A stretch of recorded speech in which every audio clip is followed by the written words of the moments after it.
The Azania of My Dream, a story of transformation part 2.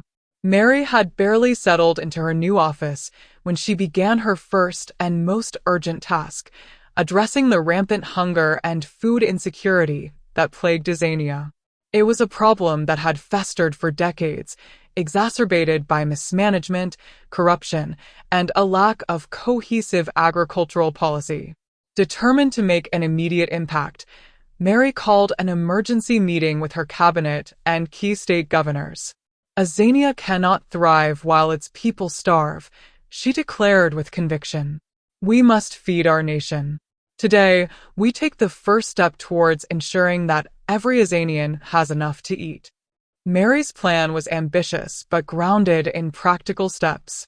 She requested that each of the 36 states allocate at least 335,000 hectares of land to the federal government for the cultivation of food crops. The larger states, with their expansive territories, were asked to contribute even more.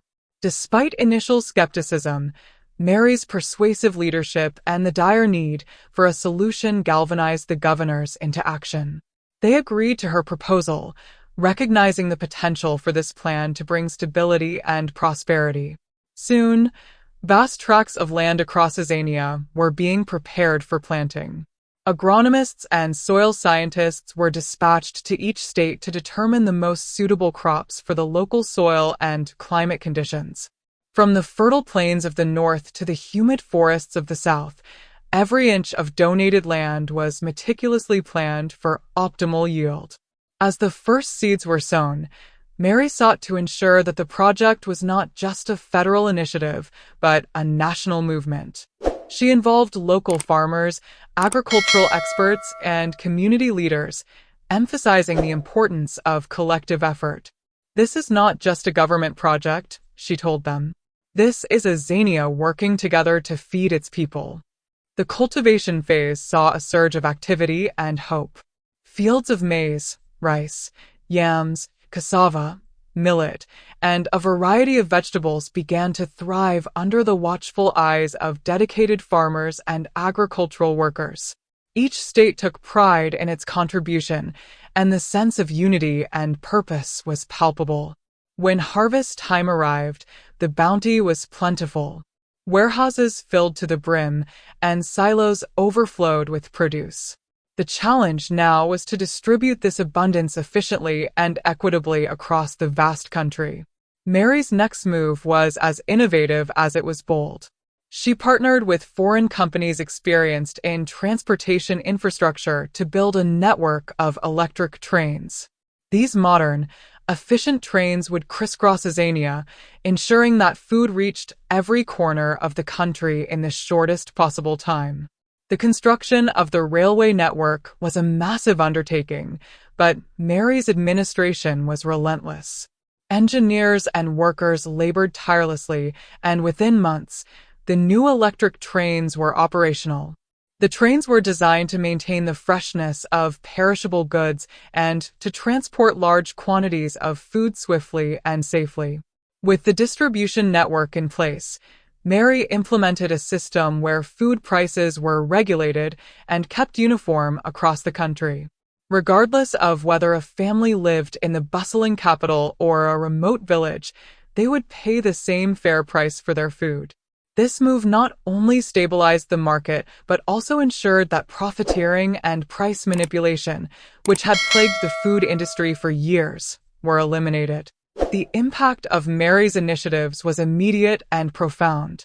Markets that had once been barren or stocked with overpriced goods now overflowed with affordable, high-quality produce.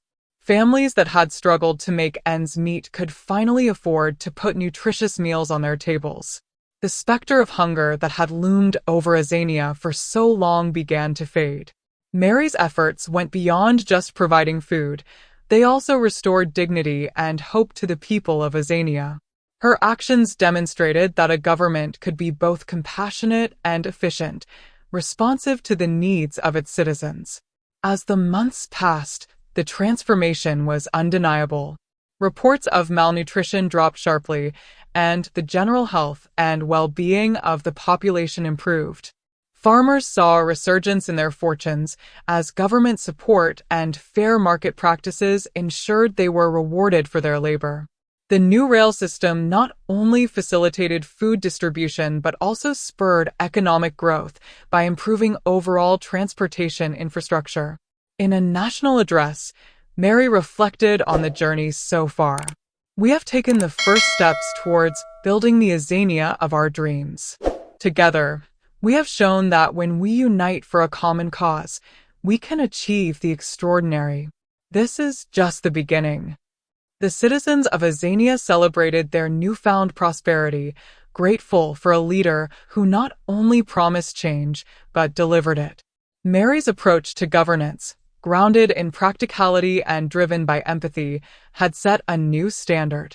Azania, under Mary's leadership, had begun its transformation from a nation crippled by hunger to one of abundance and hope. The unity and collaborative spirit that fueled this success laid the foundation for addressing other critical challenges. Join us in the next part as we unravel the journey of Mary as she tackles the problem of unemployment and the bad educational system in her country. Don't forget to subscribe to our channel to stay updated with this inspiring story of transformation and hope.